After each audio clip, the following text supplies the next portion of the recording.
Okay, welcome to my analysis of some really good passing. Um, as volleyball coaches, I think we spend a lot of time with our players trying to encourage good passing mechanics around, eliminating a lot of swing out of the platform, getting players to focus on directing the ball to target. But we don't necessarily get an opportunity to show them what good looks like very often. I think, particularly in Australia, where we're limited in our contact hours with players, video analysis doesn't happen as much as it could. Discussions don't necessarily happen as often as they could. And I know I get called out all the time for talking too much, but sometimes I feel like we just need to provide that input for the players to understand, well, what does good look like? What are they aiming for when we give them the basic instructions on how to pass or whatever skill it might be. So I've got some examples here of what good looks like. We're going to break those down a little bit to look at mechanically at why what looks good is actually really effective.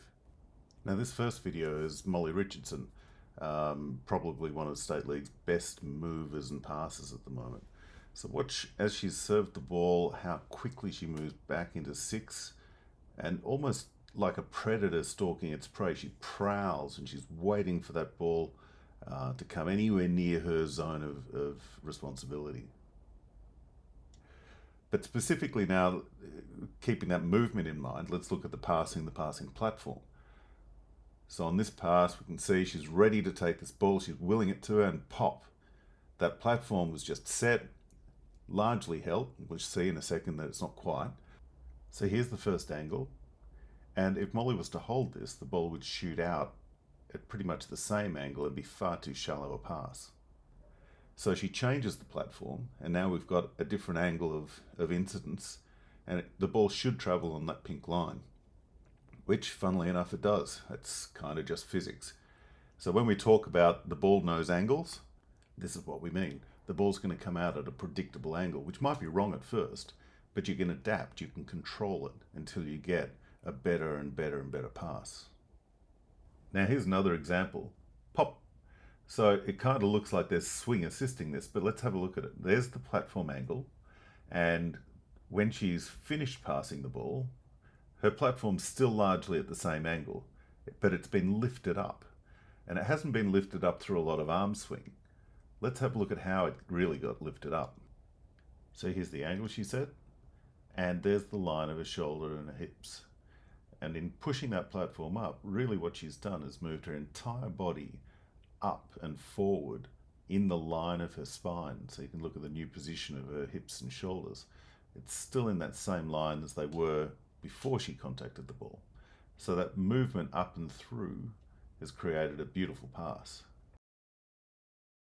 Now I'm going to pull some video from Coach Donny, who has a YouTube channel called Elevate Yourself. And he has some great tips on the mechanics of volleyball and how to improve them. But here's a little bit of a snippet from one of his people passing with beautiful quietness. Look at that platform. It's just, there's no noise, there's no swinging wildly.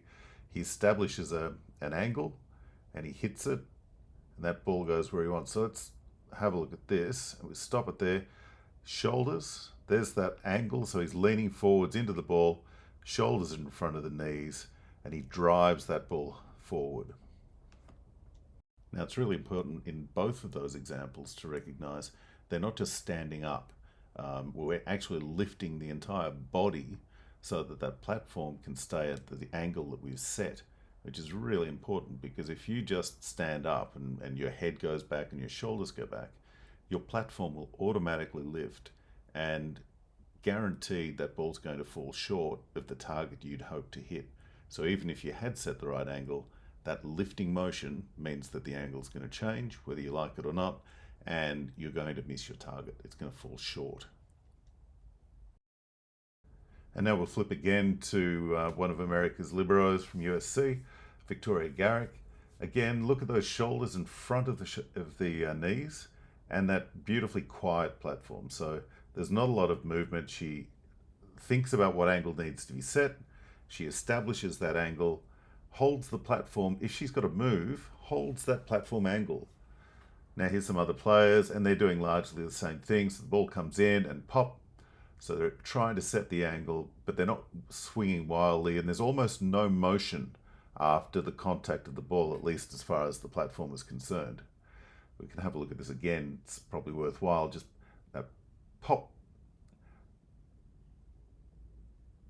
and watch how she's reaching forwards, okay, to take this pass. So she's not forming a platform down to the ground. She's reaching forwards, almost under and behind the ball, and pushing it forwards, driving it towards her target. So really good examples, probably going to see it again here.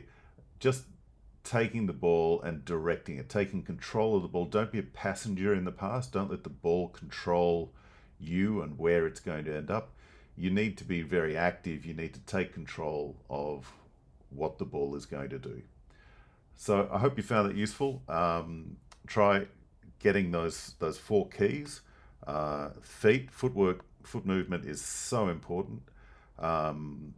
The angle, so establish the angle that you think is going to be right, and even if it's not, stay with that feeling of a stable platform and adjust it rather than trying to swing to adjust, and you'll get better at anticipating the angles that need to be held. Freeze, which is to say after the pass, make sure you stop. You don't let your arms continue to swing wildly. You just stop, look at that angle, make an assessment of the pass and what you could do for the next one. And then lastly, target. Make sure you're really driving that ball towards your target rather than letting it bounce off you and being a passive passer or a passenger in the pass. Take control of it. Drive the ball to your target.